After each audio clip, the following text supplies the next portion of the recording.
The following contest is an elimination tag team match scheduled for two falls technically, not one.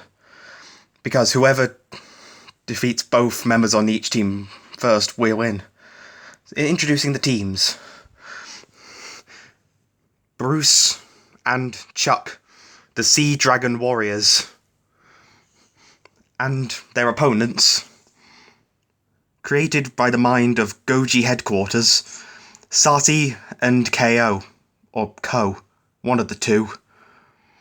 So, this episode of Bruce's Battles is going to work very differently than the rest because it's a tag team match. Bruce is going to be working with another hybrid that's not one of his own kind.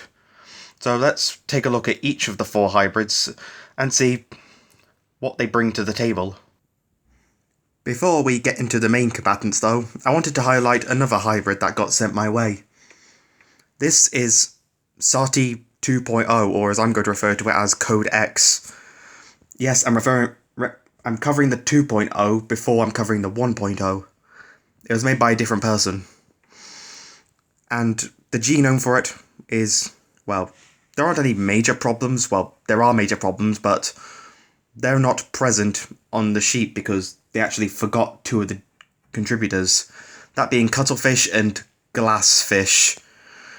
Yeah, what doesn't work for Vex won't work for Codex. The glassfish fins will basically render Codex incapable of moving. So, yeah, if your hybrid has major flaws, or one major flaw, then I'm not going to waste my time covering it. Having good hybrids isn't necessarily good enough anymore after the conclusion of the Great Hybrid War. The hybrids now need to be great. They need to not have exploitable weaknesses, like this one, and like some of the other hybrids that we'll be covering in the video.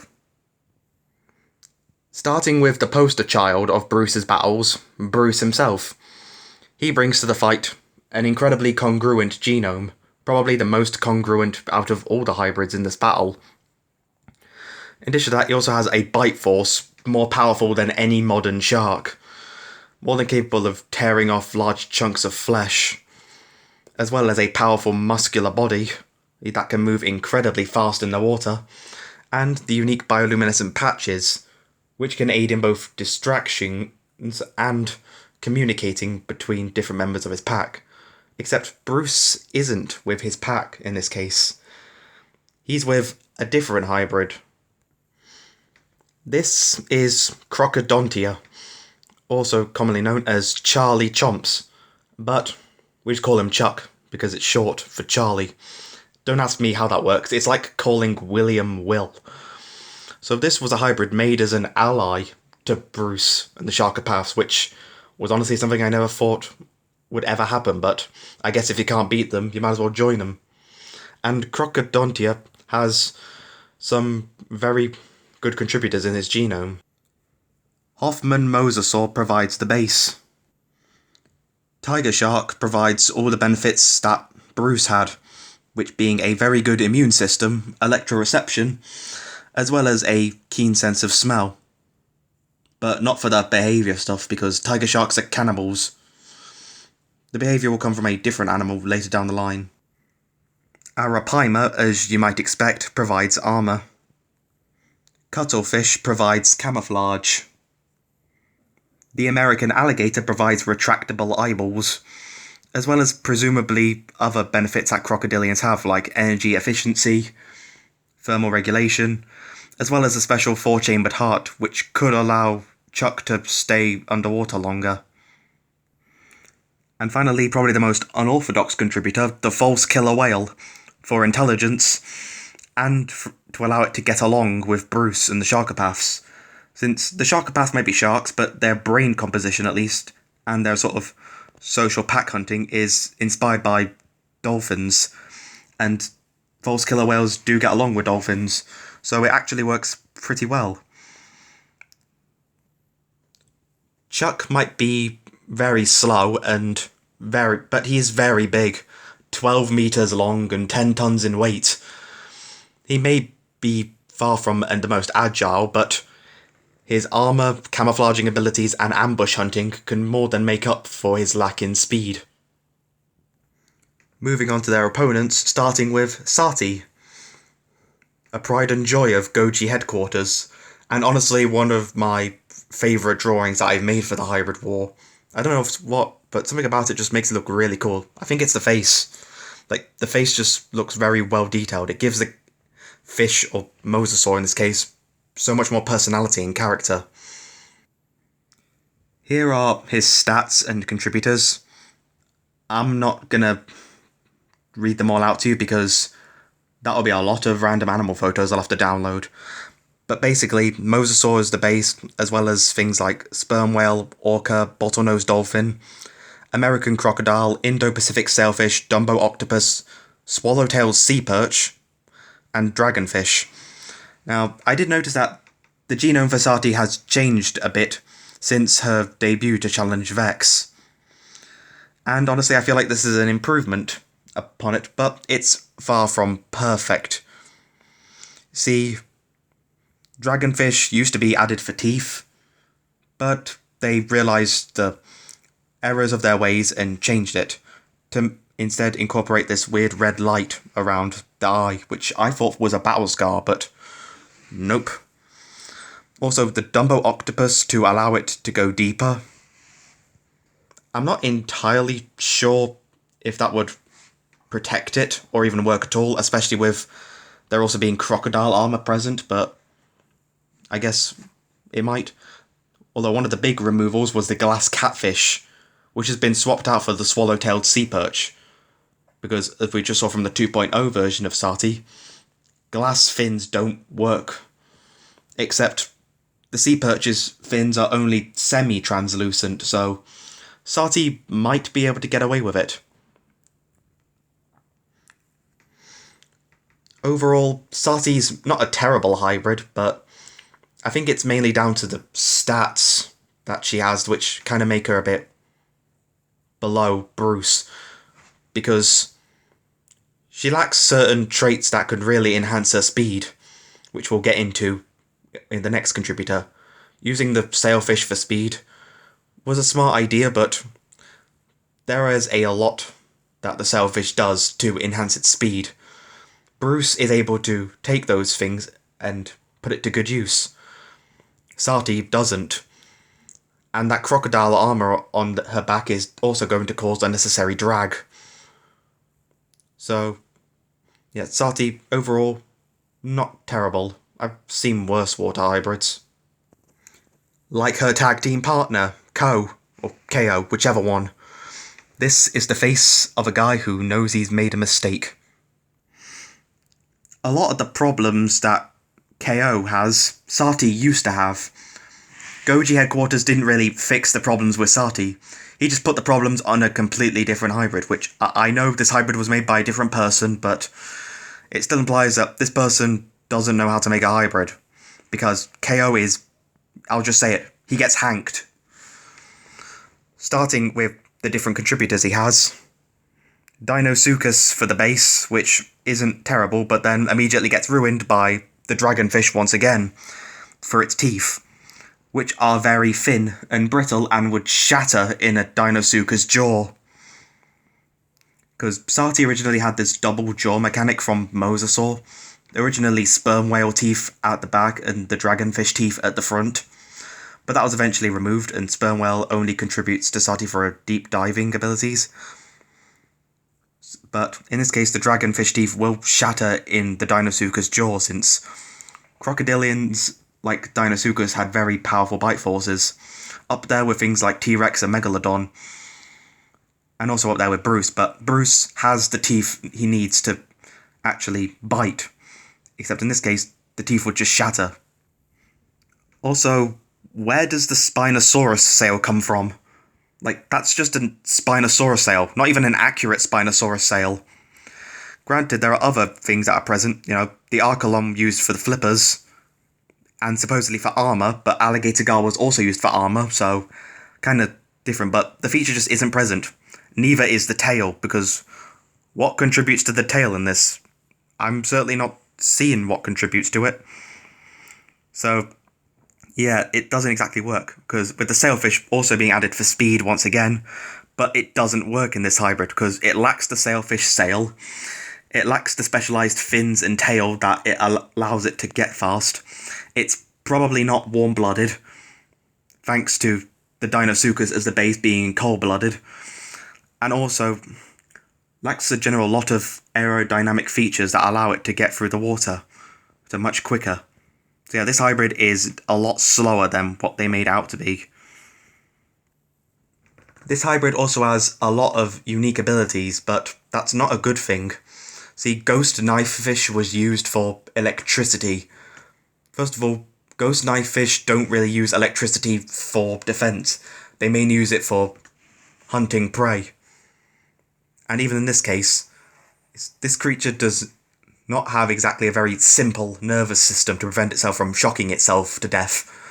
So this creature could likely electrocute itself. As well as that, it has multiple different toxins. Hemotoxins likely through the mouth from the Gaboon Viper, and toxins over the entire body courtesy of the Sarpasulpa.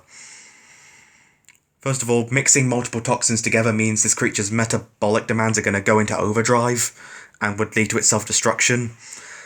And secondly, the toxins will most likely be staved off by both Chuck and Bruce, who share the tiger shark's powerful immune system. Other main issues include Indian elephant being used for intelligence, which isn't the best idea for congruity with an aquatic animal. Short fin mako for enhanced stamina, so this creature probably is warm-blooded, but that might also be where the tail comes from, but it still doesn't exactly help KO that much. Also, we had Anderson's salamander, responsible for glands that produce the poison, but like I said earlier, the poison doesn't exactly work, due to Chuck and Bruce being able to fight against it, and it basically killing itself. However, the worst thing about KO is that he broke the rules and used a land creature. House cat. I don't know about you, but house cats and aquatics aren't words that I've ever heard in the same sentence. Because I didn't realise house cats and water was a match made in heaven. Spoiler alert, it's not. First of all, breaking the rules by not using only aquatics. Second of all, the things that the cat contributes to don't work. The reaction times on the cat won't work on a much larger animal, and its whiskers also won't work, since those whiskers were designed to work on land, not the water. If they wanted to give KO whiskers, they could have used Harbour Seal. No, it would have been a much better pick for congruity. So yeah, KO basically panks himself. Multiple poisons, electrocuting himself, features not present, shattering teeth, house cat. Yeah, this is probably one of the worst hybrids that I've so far encountered in Bruce's battles. So I'm sure he's going to do great in the fight. Bruce is on his own after his previous battle with Nyx and her pod left him as the sole survivor. He's now heading back to the Bay of Bengal to regroup with the rest of his pack, but he detects something. The scent of a hybrid battle, further down south. So he proceeds into the Southern Ocean, where he ends up finding quite the fight. Chuck is facing a terrible handicap match against Sati and KO, so Bruce decides to join in to even up the odds. Bruce ends up diverting Sati's attention with his bioluminescent patches, so he takes on Sati, while KO is left to fight Chuck. And after a brief struggle, KO decides to go for a bite around the top of the neck, only for all his teeth to shatter, barely leaving a few scratches in the Arapaima armour. Chuck realises KO is just gumming him to death like some old granny gone feral, so turns around, grabs him with his sharpened, not-breaking teeth, and drags him down into the depths.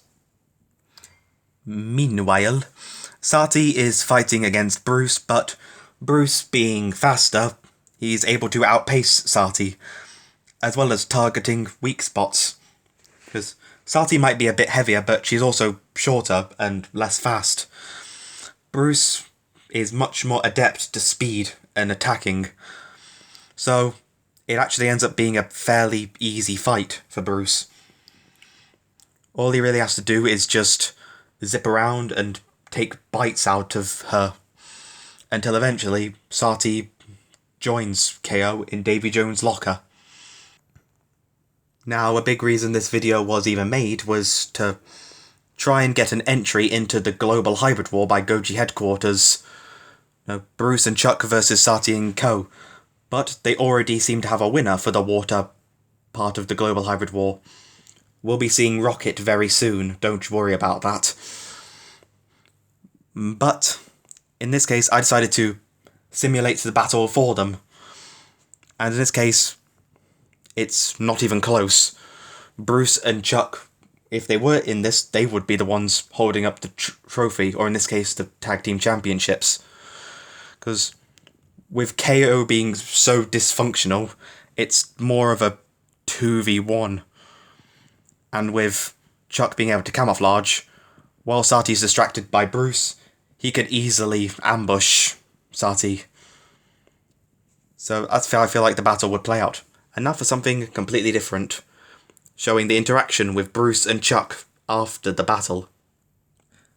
Say, thanks for all the help, mate. What do I owe the honour? Don't worry about it, mate. I'm just trying to clear out this ocean of clutter. There's way too many hybrids in this. Now, I know this might sound a bit awkward coming from a shark, but I need what they call on the land a bodyguard.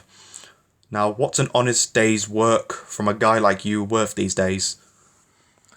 Well, mate, my previous employer used to pay me at the end of the week, but that's no good to me. Why is that? Because normal folks eat every day. Well, in that case, I'll pay you per day.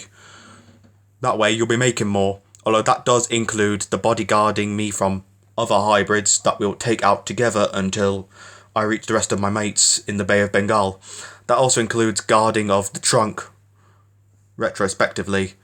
If anyone knew what was in that trunk, we'd be in a lot of trouble. You got yourself a deal, mate. Name's Charlie Chomps, but you could probably just call me Chuck. Name's Bruce. Now come on, let's get out of here. I'm sure when more hybrids aren't far behind.